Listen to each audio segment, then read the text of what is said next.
Joining us this morning, Titania Jordan. Tatiana Jordan. Did I get the name right? Jordan? Titania. Titania. Okay. Titania. All right. It's Titania Jordan.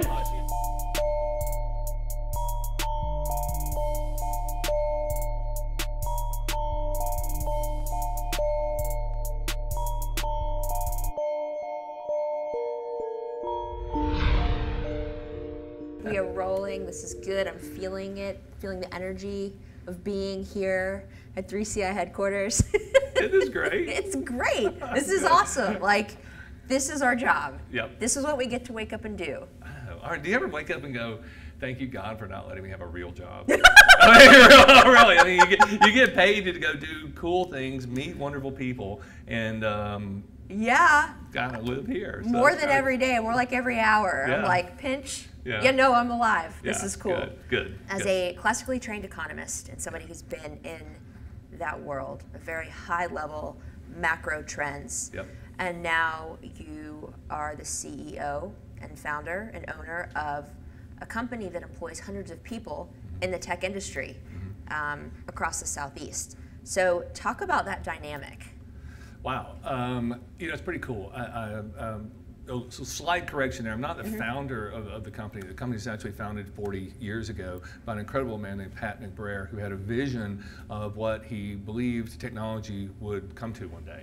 He was the James Bond. He was the James Kirk. He was the guy who looked out into the future and said, we're going to go way beyond punch cards and binaries. This is going to be something that's going to impact everybody's life.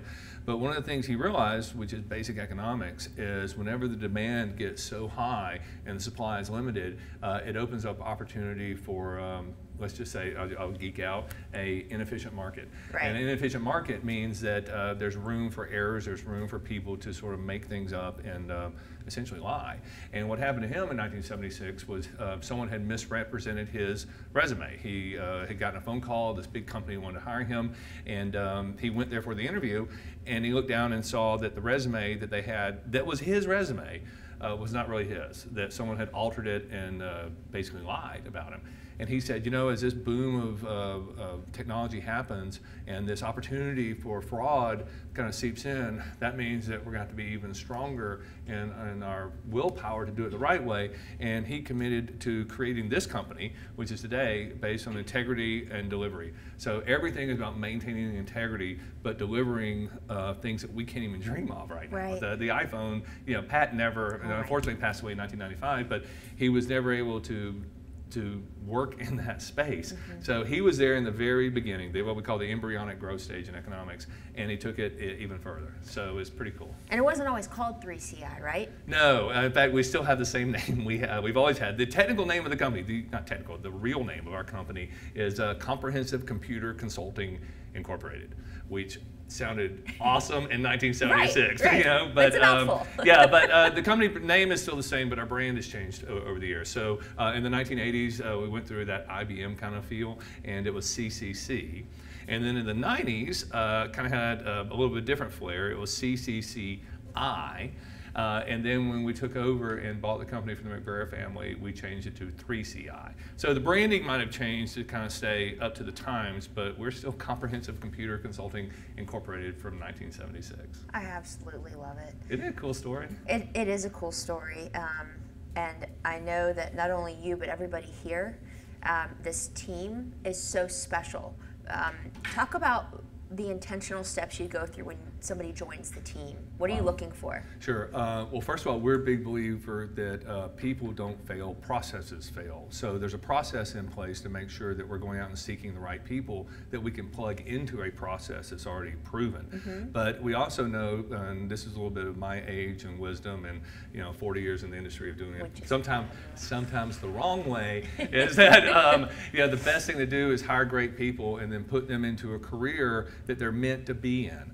We don't ever hire somebody because they're a great person and give them a chance. We find a great person, understand how they're wired, look at their hopes and dreams, but also literally look at their mechanical wiring inside of their brain.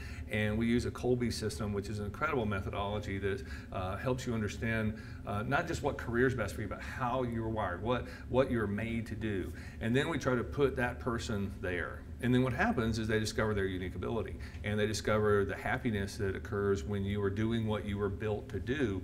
And sometimes that gets in the way of hopes and dreams. You know, you might wish you were an NBA player and you're 5 feet tall. Guess what? You're not. Well, sorry, you're not meant to play in the NBA. But at the same time, you might find incredible happiness doing something else. And if you can find that, then your production and your efficiency and everything else grows at just exponential rates. And then people can say, well, I want to be better at this. And they go and do it. So we work really hard in the hiring process of having a process one, proving that process, and then putting the right people into the process so they can use their God-given abilities and reach their full potential.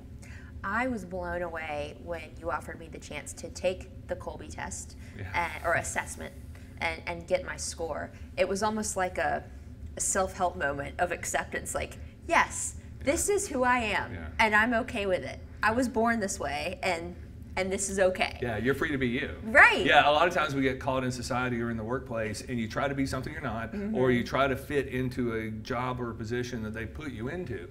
But if you're free to be you and you know who you really are, there's that moment where you just sort of accept it. And when we see people's eyes light up, it's amazing. But we work really hard too so that everybody in the organization knows how everyone else is wired too. So if you're someone who really absorbs a lot of data and you're built for that, your brain is just this big sponge for data, and you go around and you meet somebody like me who loves bullet points, get to the bottom line, and just, you know, one-page summaries, you've got to look at someone and say, wow, I know how that person's wired, so I'm going to treat them that way. So when I communicate with that person, I know that they're real data-driven, so I'm going to have to listen to them, ask a lot of questions, and being patient with them because they're actually fulfilling their unique ability. They're just being them, and they will be better if I let them be them versus trying to make them like me, which likes real quick, short bursts of data and bullet points. So we're real big here about restating or re-quoting the golden rule.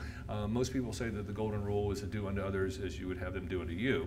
And while that is right in modern English in our context, that's not what it really said. The golden rule really says, if you translate it the proper way, is do unto others as they would have you do unto them. In other words, treat people the way they want to be treated, not the way you want to be treated. I know, boom. And when you do that, it just changes everything. So when you have hundreds of people working together with a single mission, they're treating other people the way they want to be treated. They're put in a position that they're wired to do, and they have the freedom to be themselves. It works. Will you say that one more time? Because I'm still thinking about that shift that you just, it was cataclysmic. So say that again, the way it really should be translated. Okay, so if you go back to Greek and Hebrew and Aramaic, the language wasn't as fancy as it is right now. In English, we take a lot of conjunctions and we create words and we plug them in to different things. And what's happened over time is we translate some of these original beautiful texts the way we use those terms today. And I think everybody understands the golden rule, but we've translated it to be a little bit different than the original intent. The golden rule, as most people are taught when they're 4, you know, is do unto others as you would have them do unto you. It makes sense, you know, but it's not really what it says. It's do unto others as they would have you do unto them. In other words, treat people the way they want to be treated, not the way you want to be treated. Love it. Yeah. Love and the best example I always say to people is, say you're my neighbor and you do something really awesome for me and I'm grilling out and I'm making these big old giant T-bones because I love steak. And I said, gosh, this is great. Titania did something really cool, so I'm going to go take her a T-bone, and it turns out you're a vegetarian. So I'm treating you the way I wish someone would treat me. Right. I love for somebody to walk up to my door and bring me a big old Flintstone T-bone. Whereas I would rather have a smoothie. You'd rather have a smoothie, right? So I'm treating you. Can I get an amen, Madison? Yeah, I mean, it's just treat people the way they want to be treated, not how you want to be treated. But if you know who you are and you know who they are, then you communicate at a completely different level. And what it is about respect. Yes. The level of respect that occurs within our organization between our team members, I really would say rivals any other company that I know. But it didn't just happen overnight. It's not a light switch. It takes a lot of work from the leadership team. It takes a commitment from top down. And then it takes a crew of people who are willing to accept it. Sometimes it takes a little longer, but once they do, there is this enormous freedom that happens, and it's a game changer.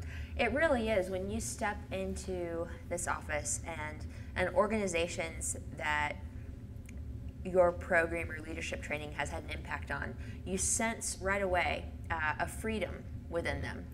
When I walk into the office and I see everybody's Colby score taped prominently above their chair or on their door, you immediately know, okay, this is how this person best operates. Yeah. These are their unique abilities. So right away, that communication barrier is eliminated. Yeah. You know how to talk to them. You Yeah. know how to work with them. Yeah. You know how to respect them. Yeah. And that alone puts you leaps and bounds ahead of so many other organizations that do not do that. Right, yeah. And what that is, though, that's an intentional commitment by leadership to process.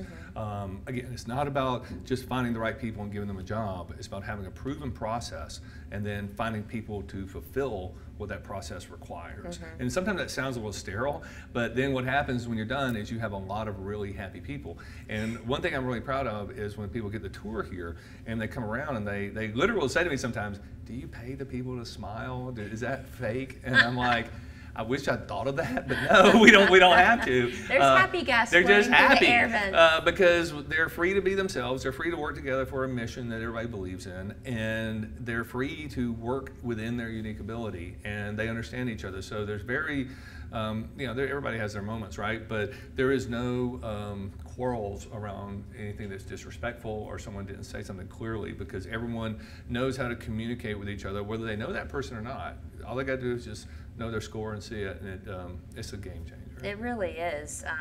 There's a difference between having to go to work and wanting to go to work, and everybody here wants to come to work.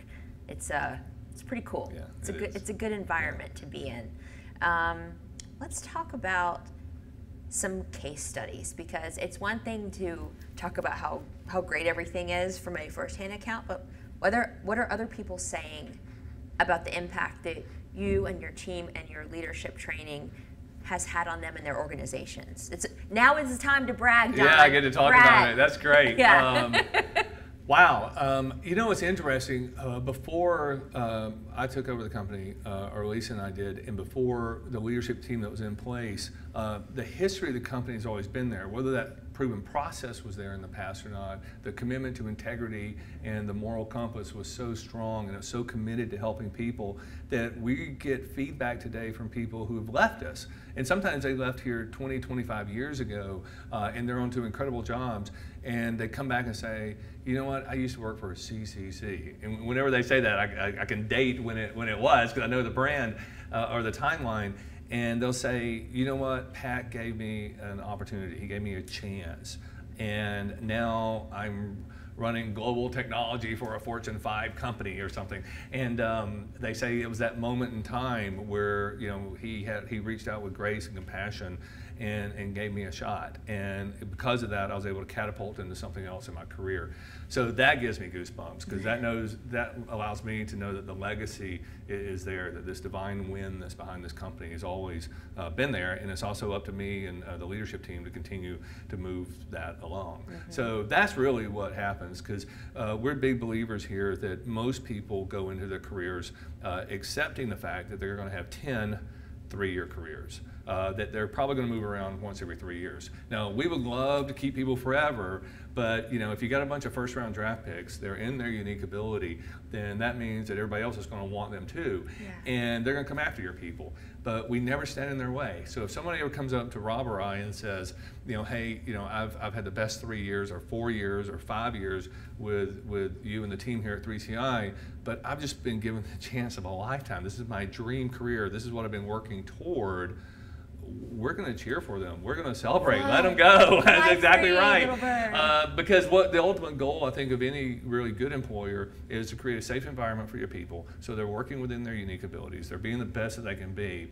But you want to experience a moment in their life so that in the future, when they look back with an attitude of gratitude, and they say, look, you really helped me, or I'm doing something now that is sort of reminiscent to me of the time that I was with you, and I'm taking some of those skills and the things I've learned and applying it to help people that 20 years ago I never even knew. So that's kind of what we look forward to. It's not the moment-to-moment, day-to-day things. It's the legacy that we have, and hopefully the legacy we're building for another 40 or 50 years. We'd love to see it go on forever. It's the ripple effect. I liken it to kind of like when you put something out, on social media. When you drop that rock in the pond, you don't know how far that ripple can go, and you're doing that with members of the community on a global scale. Let's talk about how your team approaches finding the right tech talent for a variety of verticals that's different than the rest. Sure. What sets you apart? Well, again, we stick to a process. We have a proven process. One of the great things about when we actually took over the company from the McBrayer family, and this is sort of a little known secret, was I didn't know anything about this business, but I know the business of business. Did you use the 4 C's formula? Yes, I did, and I didn't realize I did at the time. But yes, the 4 C's are very important. Yes, so, Dan Sullivan, thank you for that. Yes, Dan, master of the universe, Dan Sullivan in Canada taught me the 4 C's, and the 4 C's are commitment, courage, capabilities, and confidence. And the reason confidence is in the end is because most people make the mistake of not pulling the trigger, taking an action, jumping in the pool, or whatever it is they need to do until they find confidence in themselves and in the people around them. And in reality, you're not going to do anything great in life if you wait for confidence. That's just an excuse to hide behind the tree. The first thing you have to do is make a commitment. I'm going to do this. Then you got to search your heart and your soul and your mind, kind of do the whole thing and say, I have the courage to do this. And then most importantly, you go seek the capabilities. And the capabilities will come from outside of you. That could be anything from training to people to technology to a deeper education in a particular subject line. But once you made a commitment, once you have the courage to do it, and then you find the capabilities to do it, then you're allowed to be confident. Right. So that is a big part of everything we do. And yes, when I bought the company, it was big because we had to look back and go, this is an incredible opportunity. We want to continue on this legacy. But not being a subject matter expert in that didn't stand in the way, because I knew that I would find the capabilities and seek the capabilities to bring that together. But what it did do was allow me to look at it from a fresh set of eyes. In other words, it wasn't, well, we've always done it that way. It was, hey, what is it that we can look at this system or this process economically and procedurally and say, how do we make it better? And what is it that people really want?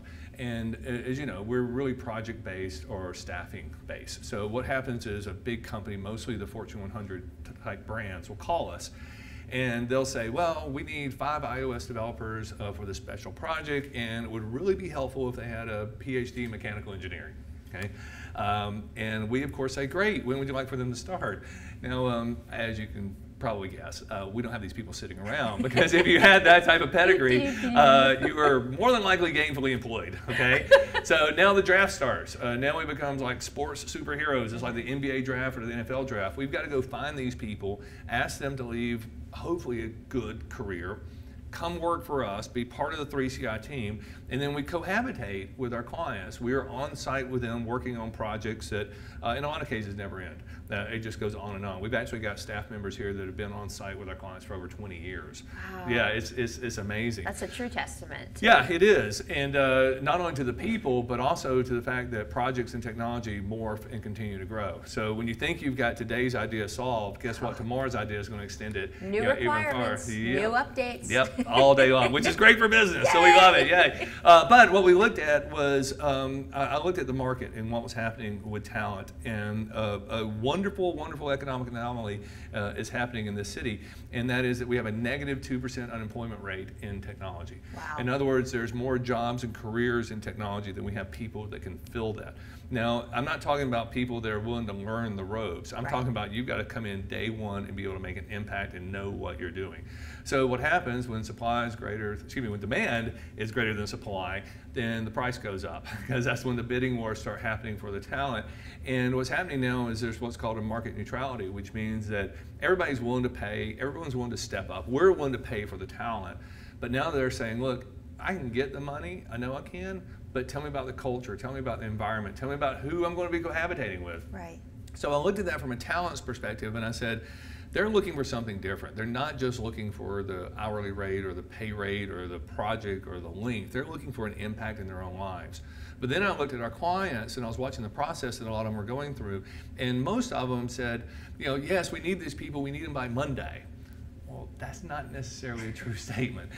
They really needed them 2 months ago. Right. But by the time these big organizations go back to HR, get their headcount, get their budget, have to convince whoever it is that this project is expanding or it's morphed into something else, it could take 2 months before they get the go-ahead to do it. So when they're calling us, it's not like, hey, we have an idea, we want to do something. It's, I needed them 2 months ago. Can you help me out?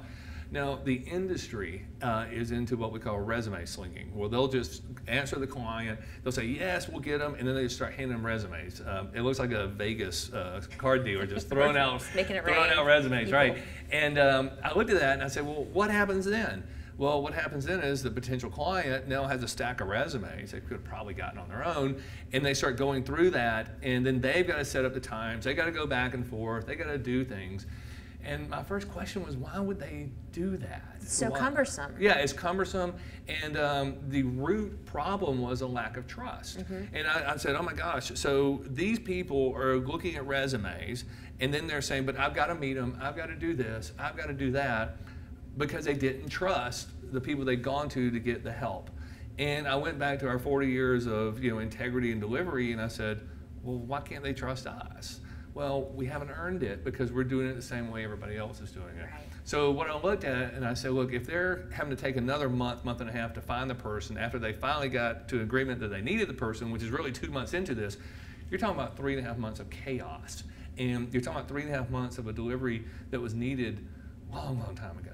So I realized that we're not in the technology business. We're in the timing business. We're in the talent and time business. In other words, can we get the right talent as quickly as we can on time to them to make their life easier to help them solve a problem? Right. We're not in the resume business. Right. So we went back to what we've always believed in, and that was a process. We created a new process that takes people, brings them into studios like this, and says, look, why don't you sit here? Say you are that iOS wonderful lady who also has a PhD in mechanical engineering and brilliant and can do these things, and let's sit you down in the studio and let's film some videos of you. Let's do maybe 2 or 3 minutes about your personality. What brings you joy? What gets you up in the morning? Why do you run to work? What is it about this particular unique career path that you took? And then we do another 7-minute video that's sort of a case study. It's like where the rubber met the road. Tell us something you've done in that type of development for anybody you ever worked for that made an impact, that people now maybe still talk about what you did. And then we say, okay, we need a little bit more data. We got to put you through an aptitude test. Especially if you're a coder or a developer, we want to see you do it. So they'll actually take a test on screen. So we can split the screen and we can see how you're coding and writing things out. At the same time, we can see your facial expressions while you're doing it. And it's so awesome because we don't care that as much as you get it right, we care about how you got there. Again, process. Yeah. So a coder can actually, you can see them back up, restart, go a different route, take a different channel, and go down to the rabbit hole and ultimately come up with the answer. But we do score them. They have to be accurate. Then we ask them to take what we call a mindset survey. We want to know how you operate and think as far as your culture goes. What are your belief systems? Because we also ask our clients to do the same thing, and they do it about their culture. So we want to make sure if we're taking one of our employees and we're putting them at a big company, then their mindset will match the culture that they're going to be cohabitating in. Huge. And then we do the Colby, and then we do a survey and a summary for them. So ultimately what happens is if you're somebody who says, I need an iOS developer with a PhD in mechanical engineering or whatever on your team to start here Monday, and we know we're already two months behind, and it's gonna take another month and a half, I say, just give me 4 or 5 days, and I'm gonna send you a single email. And in that email, you'll be able to click on this one link and see an incredible video about their personality. You'll click on another link and see them talk about something they've done impactful in their career. You'll click on another link, and for less than 5 minutes, you'll see them scoring, and you'll see them actually doing the work. And then you'll know that they're the right mindset for your culture. Then you'll know their Colby, so you'll know how they're wired. And then you'll see our summaries and our surveys at the end. So you give me 4 or 5 days, and you give me 20 minutes of your time, anywhere, anytime, we'll have the person to you 2 months early. And we'll have the right person there. And that's sort of why our tagline is better people, perfect fit. We're going to get the best people in the market on our team to come cohabitate with you, but I can guarantee you they're going to be the perfect fit. And more importantly, you save time, on that, because I already know you're 2 months behind when you call us. So it was just this big aha moment, and it went back to our core beliefs around integrity, about creating a proven process, and then about delivering it. So we really do have better people, and we really do make them a perfect fit for wherever they go. It's extremely innovative. When I got to see the behind the scenes of your process and just now hearing about it, I'm like, Man, that's awesome. Yeah, it's like, cool, isn't it? So awesome. Yeah, Really, really cool. That's what I do. In fact, big kudos to Rob McLean, who's the president of 3CI. I learned a long time ago in business that you can either lead or be in charge, but you cannot do both. So my position is to sort of lead in innovation and sort of be the nutty professor in the corner who comes up with these crazy ideas, which have to be tested and proven. But Rob's job and his career and his commitment to serving people is around being in charge. So Rob runs the day-to-day operations here, and he's incredible at what we do. Last year we were up 49%, and it's because of his governance, his oversight, his tutelage, his commitment to serving people, and he's just an all-around great guy. Good job, Rob. Yay, Rob. It was good. Cool. What else do you want to talk about? What do you want to talk about? I want to talk about the fact that you are always so up, smiling, happy, confident. Even when things are stressful or rocky, you see the light in the situation. You figure it out. And I think some people probably wonder, like, does he ever have a bad day? You know? Drugs, you know, what is it? Yeah, no. What is he on? Guys. But has there ever been, like, there has to have been some sort of really just bad time in your life, and while you don't have to go into what that might have been, how did you come out of it, and or what did you learn from it? Wow. Okay, now you're gonna make me cry. Thanks. You know, I've sort of lived a Forrest Gump life.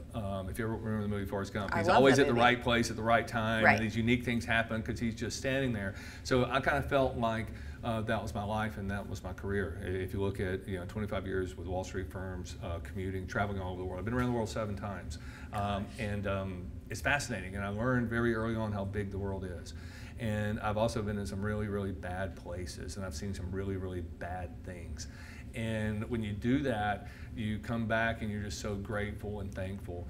And you say to yourself, my heart just breaks because somebody in the world really is having a bad day. Right. And odds are it's not us. You have the unique perspective. Yeah, exactly right. So I have a perspective of seeing the world and knowing what's going on out there, but being so ever grateful that I can wake up every day and run to a job in probably the most incredible city in the world and the greatest country in the world and the greatest state in the world and work with the greatest people in the world. And all of you. Yeah, everybody's back there watching us. Yeah. So yeah, I mean that's it. It's just perspective. Now, does it mean that bad things happen to good people or good? Yes, they do. And I know that time will come, but I also know that the perspective around that is there so we can approach everything with grace and just be grateful and thankful. And I think if you start your day with gratitude and you really realize that what you've got going on is there, then it changes everything. So I'm just grateful. That's really it. Now you're gonna make me cry. Okay, we'll cry together. We're all crying. We should change the scene to a waterfall. Yeah, there you go. Okay, we'll have a waterfall now. But isn't it better to wake up every day and have that type of attitude than the rest? And I think that's just the way to approach life. I really do. So I made a decision to be the good guy instead of the bad guy and approach every day in a positive manner. Yep. But know that everybody else didn't make that decision. So you've got to deal with the ins and outs of it. But I think our folks in our team here have similar mindsets on that, and we try to reinforce it every day. But believe me, it's not La La Land. We're not. We know that things happen. And there's lots of moving parts, and that you have those scary moments in life, personally and professionally, and you plow through it. But if you got a team of people around you that are supportive as well, then that helps too. Yeah, it's about being a problem solver or a problem dweller. Yeah. So that's a great term. Well, we'll talk more about that sometime. Okay, problem dweller. Ding. Yeah, we don't dwell. We are an anti-dwelling establishment. So. I love that. Don, let's talk about what lies ahead. What is your hope for the rest of this year and beyond?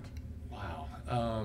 The honest answer is I have no idea. I don't think we can go into a long-term plan and know what that solution is going to be. We do know, though, that things have changed. I mean, we're doing this show together now. I'm pretty sure Pat McBrayer 40 years ago, when he founded the company, never thought about that or the need to it. But we were able to be innovative and say that, hey, the rest of the world's moving to video. We need to move to video too. We need to be able to support people. It's really in a world of infinite abundance and information then we have to give people the ability to grab onto that information quickly. So some of the short-range innovations we're doing is obviously the studio, our proven process, the rebuilding of that time and trust model. I think that's going to continue to grow and be very, very impactful for our clients and the folks that are on our team. I also think training is going to be a big part of our future. Yes. And in the technology world, we're so used to just such rapid growth that we become responsive. In other words, yeah, we can do this, or yes, we can do that, and let's just go, go, go, go, go. Or reactive. Exactly right. Yeah. They're reacting to this incredible opportunity with enthusiasm and excitement. The reality is sometimes you don't know how to do it. And one of my favorite things that we like to talk about is, thankfully, the geeks are finally in charge. Yay, finally. But, okay, no one taught them what to do. No one said, okay, here's how to be a great leader. Here's how to have your head and your heart aligned. Here's how to focus every action that you do with an attitude of gratitude, but really, how am I serving other people? So we built a big training center. So it's now beautiful. it is awesome. It is beautiful. It is awesome. And so now we invite people to come in to learn about leadership and learn about communication. And so we're taking just technology talent, and we're going to a whole new level and saying we got to continue to train them. So it's not just for our employees, it's for folks on the outside, our current clients, but also anybody who wants to join us can come in and come to a session or engage us for a training, and it's very, very successful. So I think that momentum is going to continue to grow for a really long time. But because of who we are and the people we work with, we do get a little bit of insight on some of the new cool things.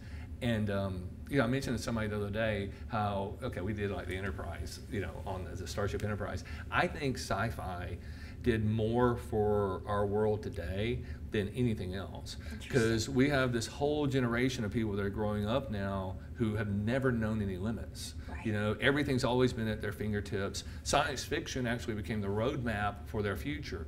Like, well, why can't we do this? Or how do we figure out how to do that? So I said the other day in a speech, I said, I guarantee you there's this wonderful young girl somewhere, maybe at Georgia Tech or MIT or maybe in her basement. I guarantee you she's going to invent a lightsaber. Because she saw George Lucas have this incredible imagination, and at the same time she grew up in a time where she knows no limits and everything's at her fingertips. So why can't you do that? I have goosebumps. I don't know if you can see them, but they are real and they are there. Yeah, it's going to happen. It really is. So believe it or not, science fiction gave us a roadmap. So somebody's imagination said it, and then we come into a generation of innovation where nothing's impossible. So that's why I can honestly tell you, I don't know. It's awesome. The future's going. It's but it's great. going to be great. Yeah. And if we continue to approach it with an attitude of gratitude that we're serving people, we apply our unique abilities to that. We continue to make adaptations and changes, in studios and learning centers, and continue to grow. I don't know what it's going to be. It's going to be great. And it will continue to be something that we can all run to work every day and enjoy. Absolutely. And in the spirit of servant leadership, which is a theme that runs rampant throughout your organization, how can I and how can we out there watching help you, help 3CI? What can we do for you? Wow. It's really what can we do for you, and that's our really approach. It is what we can do for you. I mean, we're in the talent business. We're in the technology talent business, and it doesn't have to be project oriented, and it doesn't have to be a big group. If you just say, hey, look, we need this one specialty type person. Do you have them, and can you help us find that person? The answer is yes. We can do that. So we know the talent, especially in Atlanta and around Georgia and the Southeast. So we can get talent, and we can put them to work doing great things. And most importantly, we can match them to cultures and mindset. So if somebody needs help with talent, give us a call. That is the most important thing. But also, if you're really curious about training, if you're saying to yourself, wow, we're running into this little road bump here and we can't figure it out, or we keep bouncing off the guardrails and there's just something there, more than likely it's training. And it doesn't have to be just application or developmental training. It really could be, hey, we just need to learn how to be a little bit better communicators. Culture shift. Culture shifts. Or I'm finally a leader, but no one ever told me what to do. Right. And it's just such a shame for people to go through this tough time, this sort of management puberty where they're just bouncing around and don't know what to do, versus just raising their hand and say, hey, can I come hang out with you for 3 or 4 hours? I need some help. And we will accelerate them in ways they've never known. So really, that's it. If we can help you, if we can serve you, anybody's welcome to give us a call and talk about talent or talk about training, or if you want to be on the bridge of the enterprise, we can do that too. Right? So not only companies looking for the best tech talent, but if you are talented in the world of tech and you're looking for your next career opportunity or move, also reach out to us. 100%. Yeah. We love those phone calls. When somebody calls up and says, hey, I have this unique specialty, but I'm feeling a little burnout, or the culture doesn't match my mindset, no judgment, just I'm looking for something better, we'd love to talk to you. So anybody out there who's got talent or wants to try something different, we're a cool company, but we only work with cool companies, and that cohabitation thing is really a wonderful dance that occurs, because you get to go do your thing with other cool people doing their thing, working for a cool company, doing awesome things. So it's great. It works. Like, so yeah, we'd love to meet you. Your leadership training, there's a lot of different facets to it. There's the perfect plan, and then there's talk about the different avenues that you can go down when you go down that leadership training path. Well, if somebody calls us cold and they say, hey, I just have a leadership team and I'd like to come in and start from scratch, one of the first questions is, how well do you know each other? And do you understand each other's unique abilities and what they do? And it's not a setup question or a trap, it's just an honest assessment. And most organizations will say, nope, we don't. Or, big fat nope. Or we kind of inherited it. Yeah, the big fat nope. I love that. They'll say, no, we just inherited this, or we hired some people and it's just not working out, or God, we have communication issues. I mean, if you'll give us an honest answer, we can put you on a path to successful opportunity, that's out there. Now, education's what somebody makes of it, but we try so hard to create a safe environment that when people come in with our experts in certain fields, then they're going to say, wow, this is like nothing I've ever experienced before. And it really is an eye-opening, relieving moment when leadership teams come in. So we usually start with Colby and get everybody's mindset and get everyone into a sort of a position where they can respect people in a different way. And that's such an eye-opening thing that teams almost will double their production like that, because they can finally talk, they can finally communicate, they can finally understand each other. And because I've yet to meet anybody who's out there trying to do it wrong. Right? I mean, I've never met anyone in 30-something years, almost 40 years of career, who says, I wake up every day and run to work to do everything wrong and to mess up my team and to do it. No, it's just the opposite. They're coming to work wanting something better. They're wanting to communicate better. They're wanting to do things. And most of the time, the environment doesn't allow that, because they're hitting their head against the wall. Yeah, they have no idea what to do. So when they come through this type of training from a leadership team perspective, there's this big reveal. And they just kind of go, wow, now I get it. And we do case studies and work, and it's very interactive. So we kind of get the head on first. And then the second part of the training, or another training if they want to do it separately, is around the principles of the perfect plan. And the perfect plan was a doctoral study that I kind of headed up a few years ago. And it asked a simple question. It was, what do the elite performers, the elite leaders, the elite people in any field do differently than anyone else? And the ultimate answer is that they know the difference between who they are and what they do. And what they do might be an app developer, it might be a studio professional, it could be a business owner. That's just what they do. But who they are needs to be a servant leader. And people are in conflict with that a lot. And one of the things we learned in our study was we understood the processes. So going back to that word again, process, there actually is a process for servant leadership. There's a process of the way these elite performers communicate with each other and do things. But they taught us some things along the way from a behavioral side that was fascinating too. They taught us why people make decisions like they do. We taught us how to respect people at a completely different level, above and beyond Colby methodology. So when you go through Colby and that part of the training and you get your head aligned with your heart, which is the perfect plan, then leadership teams go out and it's like a whole new world for them. So they get to go out and impact their teams with an alignment towards servant leadership, understanding who they are versus what they do, but also having a proven process and a methodology with science to support it. It's not a rah-rah, feel good. Although we hope everybody is inspired and motivated. It's not one of those kind of, yay, I'm gonna get all pumped up and go out there and conquer the world. It's gonna be one of those, wow, now I understand, now I have the tools, now I have the ability to go out and conquer the world. And that gives a completely different type of adrenaline rush because it's real. And there's a whole program around the perfect plan, but a good way to get started is to actually read the book. You can, yeah, go on Amazon. Volume 3 comes out this week. I'm excited about it. Wow. So, yay. Wow. It's really cool. So Amazon.com, we can pop up a link right here. You can buy Don's book, The Perfect Plan, and really get immersed in the ideals of servant leadership and how to align who you are with what you do and really make an impact from that. Yeah, and it has. And again, it's science. That's the most important thing. It's Data doesn't lie. Data never lies. Yes. And when you have that aha moment, it just clicks. And the Perfect Plan is in 39 different countries right now. Honestly, I don't remember how many languages it's in, but it impacts people around the world. And we constantly get notes and phone calls from people saying thank you.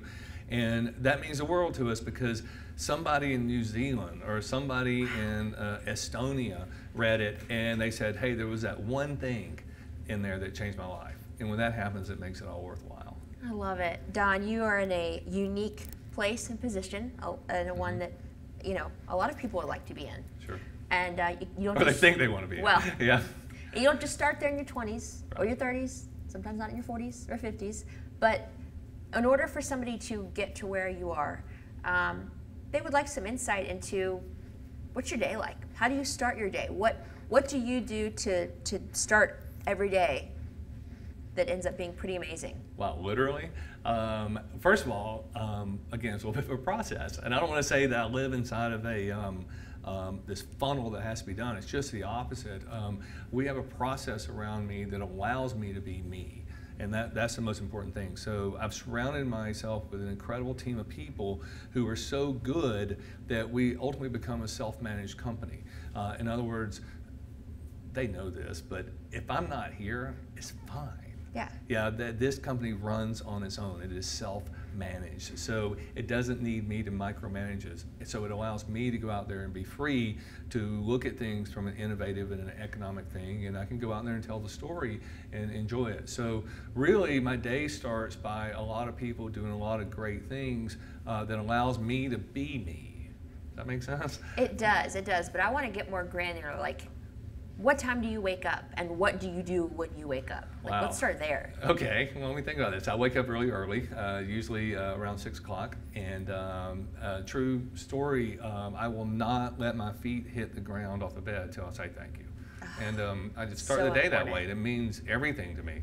And you know, I kind of get going and kind of get my head in order. But thanks to technology in today's world and the fact that we live in Atlanta and there's a lot of traffic here, I can get to work and start working almost immediately there. So I do my workouts every day. I always try to have a good breakfast and things. But my assistant Sam texts me between 6:30 and 6:45 every morning with my schedule. That's huge. It is awesome. Now, here's what I always do to explain to people why she does that is I am perfectly capable of looking at my, my calendar and seeing it, but thanks to just knowing who I am and that my mind might be racing 100 different directions, part of the system, the process that we have around me is that she texts me as a nice little reminder, and then she calls me and makes sure that I am on time throughout the day because she knows I can go all ADHD and get out there and get really excited about some mad scientist project that we're working on, and she's like, you have this interview with Titania. Is that a hoverboard? Yeah, exactly. I probably could. Can I ride it? The other day, I was supposed to be in at 9:15, and she sent me a text to remind me. I'm like, okay, I'll be there. And she sent me another text to remind me. I said, I'll be there. And in my mind, it was 7:15. And I looked down, and it was like 8:47 or something. So it was like, oh, and it wasn't her fault. She's reminded me 2 or 3 times. I just kept going. But I guess the point of it is I do follow that process, but we create a process around me and everybody here that allows a support team to exist, and that allows me to go through my day. And when we work, and when we stop, we stop. We're really big believers here in what we call free days. And again, shout out to Dan Sullivan, who taught me that several years ago, that we work really hard in not just this company, but everybody does. Yeah. We're all hard workers in this world, and we need to recharge. We need to be like batteries. So our rule is no emails, at night unless it's like just has to get done. No emails on the weekend. Now I will on some Saturday mornings where everybody wakes up, because I wake up early all the time. I might go down in my office at home and pound out a few emails, but I won't send them. they all go to draft, and at 6:30 or 7 a.m. Monday morning, I'll Bam. release them to let them go out. But everybody deserves their weekend. Yeah. And I don't want them to think that because, I'm the boss or whoever if I send them something, they have to respond. I just know the process is my brain operates a little bit differently. So I might be thinking of something and want to send out an email of it, but I go, well, wait a minute. That's not how you serve other people. You put it in draft mode, and we'll take care of it Monday morning. So we're a big believer in free time and That's giving huge. somebody the opportunity to recharge and get it ready. So I try to take advantage of that myself too. So I might work on a Saturday morning up till 8 or 9, get emails ready, understand my week ahead, but then I shut it off and walk away too, so I can recharge. Yeah. Yeah. A tool I use on that email note, which I don't always use, so sorry if you've gotten an email from me at Sunday morning at 5 a.m., is Boomerang. It's Sure. a plug-in for Gmail, and you can schedule an email, and then it will actually go ahead and send, so you don't have to think to go back to your drafts on Monday to send. Yeah, So I'm a it's- little old school on that. Yeah, so. no, that's fine. It's fine. But you know what it does? Sam, Sam, I know. Yeah. Okay, Sam, she'll install that Right. mail, and then she'll sit me down and show me how to do it. Yeah. But what it does for me too is free days allow you to recharge at such a high level. So when I go back in Monday and I do my drafts, I'm like, wow, that was brilliant. I thought of it Saturday morning, and now I can just send it out and be there. So it allows me to kind of start my day. That process allows me to start my day and my week on Monday and be ready to go. And the first thing we do Monday morning is go over the week ahead. So Sam's really in charge of my schedule and keeping me on schedule and to be where I'm supposed to be. But that takes work and it takes effort, and things happen and things change. You have to call an audible. But at the end of the day, we know what we're going to do. We know what we're going to accomplish. But also part of that process is celebrating of the things. We always want to know what the wins are. We always want to know personally and professionally for everybody on our team, hey, what great happened to you this weekend? So every Monday morning when the teams get together, and I'm not usually involved in that, but the team leaders will get their folks in, and the first thing they do is, hey, tell me a win. Tell me something great that happened to you over the weekend. And it sort of starts everybody out on a great thing. They're grateful about where they are. And then on Fridays, as they're wrapping up the week here, all the teams get back together and huddle, and they do the same thing. Hey, tell me something great that happened this week. So if you start with gratitude, you end with greatness, you're focused on doing the right thing, you get a process around you, you get people and teams that are driven toward the same mission, they're all living in their unique ability, you can do a lot. Watch out, world. Yeah. Watch out. This is great. It's fun. All right, it is time for rapid fire round. Okay. Are you ready? I guess so. Loosen up, All right, loosen yeah. up, get pumped. All right, feel Okay. free to shout questions out from the audience too if you think of something I'm missing. What do you eat for breakfast? Usually a power oatmeal kind of bar with at least 20 grams of protein. Okay, does that fill you up? No, Okay. Do you drink coffee? a lot. Good. I me can too. I can take an IV of right? coffee. Yep. Right here. Yep. Hit me up. What do you do when you work out? I did P90X consistently for about 5 or 6 years, and That's then hardcore. It is hardcore, and I was a member of the 50-50 club, which means I could do 50 pull-ups, 50 sit-ups, and 50 push-ups when I was 50 years old. But then things start to break, so you go, I don't need to do this anymore. So I try to do hard 15 to 20 minutes worth of cardio and another 10 or 15 minutes worth of weights, and that's it. Okay. You always look super dapper. Is that you're doing, your wife Lisa's doing, or Sam's, or how do you look presentable? Oh, wow. A gentleman named Jeff Murphy's been making my clothes for probably 20-something years now. Great guy, Jeff Murphy. Look him up Jeff in Murphy. Atlanta. He's awesome. And is he also a stylist, or you tell him what you want and he makes it for you? No, he just does it. Sometimes he'll give me an option of 1 or 2 things, and I just kind of look at him funny, and he goes, I'll take care of it, and it just happens. Okay. All right. Cool. Good to know. What's your favorite indulgence? Oh, gosh. My wife.